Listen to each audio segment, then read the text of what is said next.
তিন ভাইয়ের কবরের বিস্ময়কর সত্য ঘটনা।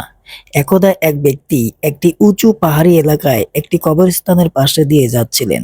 বেশ কিছুক্ষণ যাওয়ার পর হঠাৎ তার চোখে পড়ল তিনটি কবর, এবং তিনি লক্ষ্য করলেন যে প্রত্যেকটি কবরে যেন কিছু একটা লেখা আছে। তাই তিনি গভীর আগ্রহে কবরগুলির কাছে গেলেন লেখাগুলি পড়ার জন্য। সেখানে গিয়ে তিনি যা দেখলেন তাতে তিনি বিস্মিত হয়ে গিয়েছিলেন। কবরের এই লেখাগুলো পড়ে সেগুলোর সঠিক অর্থ খুঁজে বের করার জন্য তিনি ওই এলাকার একজন বৃদ্ধ জ্ঞানী আলেমের কাছে গেলেন, এবং তিনি তাকে জিজ্ঞাসা করলেন, আপনি কি এদের অর্থাৎ এই কবরগুলির কাহিনী জানেন? তখন সেই বৃদ্ধ ব্যক্তিটি বললেন, হ্যাঁ, আমি এই তিন ব্যক্তির কাহিনী জানি। তবে তুমি যদি জানতে চাও তাহলে আমি তা তোমাকে বলতে পারি। তখন সেই ব্যক্তিটি বলল, আমি তাদের কাহিনী জানতে রাজি আছি। তার সেই কথা শুনে বৃদ্ধ ব্যক্তিটি বলল, চলো আমি আজ তোমাকে এই তিন ব্যক্তির কাহিনী শোনাই। এই তিনটি কবর হলো তিন ভাইয়ের। তাদের মধ্যে এক ভাই যে বাদশার সকল কাজের দেখাশোনা করত। দ্বিতীয় ভাই ছিলেন এক বড় ব্যবসায়ী এবং প্রচুর টাকার মালিক। আর তৃতীয় ভাই অনেক ইমানদার বান্দা ছিলেন। তিনি তার সারাটা জীবন আল্লাহর পথে ইবাদত করে কাটিয়েছেন।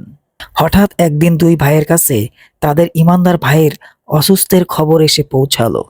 ফলে তার দুই ভাই তাদের ইমানদার ভাইয়ের কাছে তাড়াতাড়ি চলে গেলেন। সেখানে গিয়ে তারা দেখলেন তাদের ভাই শেষ নিঃশ্বাস গুনছে। তারা তাদের ভাইকে জিজ্ঞাসা করলেন, তোমার কি কোনো শেষ ইচ্ছা আছে? তুমি তোমার সম্পত্তিগুলোকে তোমার ছেলে মেয়েদের কাছে কিভাবে ভাগ করতে চাও? আমাদেরকে বলো, আমরা তাই করব। তখন তার মৃত্যুশয্যাকালীন ভাই বলেন, তাদের দেওয়ার মতো আমার কাছে কিছুই নেই। তখন তার ভাইয়েরা বললেন, তাহলে তুমি আমাদের সম্পত্তির কিছু অংশ নিয়ে নাও, আর সেই অংশ দিয়ে তোমার ছেলে মেয়ের ইচ্ছা পূরণ করে যাও, বা তোমার মনের শান্তি পূরণ করে যাও। তখন ওই ইমানদার ব্যক্তিটি বললেন, না, আমার কোনো কিছুর দরকার নাই। তাই তখন তিনি তার ব্যবসায়ী ভাইকে বললেন, ভাই, তুমি আমার একটি কাজ করবে।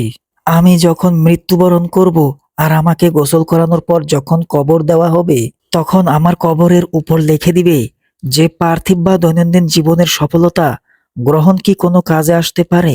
পৃথিবীর সফলতা আখিরাতের কোনো কাজে আসবে না, আর আল্লাহ তাআলা পৃথিবীর সকল কাজের হিসাব নেবেন। যদি ভালো কাজ করে থাকেন তাহলে ভালো ফল পাবেন, আর যদি খারাপ কাজ করে থাকেন তাহলে খারাপ ফল পাবেন। আর এই কথাগুলি লিখে দেওয়ার পর পর ৩ দিন আমার কবরের কাছে যাবে। কিছুদিন পর ওই ইমানদার ব্যক্তির মৃত্যুর পর তার ব্যবসায়ী ভাই ৩ দিন তার কবরের পাশে গেলেন, এবং সর্বশেষ দিনে তিনি যখন তার ভাইয়ের কবরের কাছ থেকে চলে আসতে লাগলেন, তখন একটি জোরে আওয়াজ শুনতে পেলেন, এবং সেই আওয়াজ শুনে তিনি ভয়ে আতঙ্কে সেখান থেকে চলে আসলেন। ঘরে পৌঁছানোর পর তিনি যখন রাতে ঘুমিয়েছিলেন, তখন তিনি স্বপ্ন দেখলেন যে তার ভাই তাকে বলছে, আমি মানুষকে দান করতাম না, তার কারণেই আমি কবরের সাজা পাচ্ছি।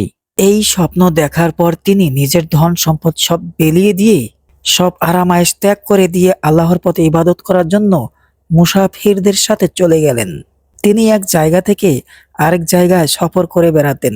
আল্লাহর পথে ইবাদত করতে করতে যখন তার শেষ নিঃশ্বাসের সময় হয়ে গেল, তখন তার ভাইকে খবর দেওয়া হলো, এবং তার ভাই আসার পর সে তার ভাইকে শুধু একটি কথাই বলল, যখন আমি মৃত্যুবরণ করব এবং আমাকে গোসল করিয়ে কবর দেওয়া হবে, তখন আমার কবরের উপর এই কথাটি লিখে দিবে, আসল মানুষ তো সে যে চিন্তা করে যে যে কোনো সময় তার মৃত্যু হয়ে যেতে পারে, যে কোনো সময় তাকে ক্ষণিকের বসবাস করা বাসস্থান এবং পৃথিবী ছেড়ে আখিরাতের যাত্রাসাথী কবরে শায়িত হতে হবে।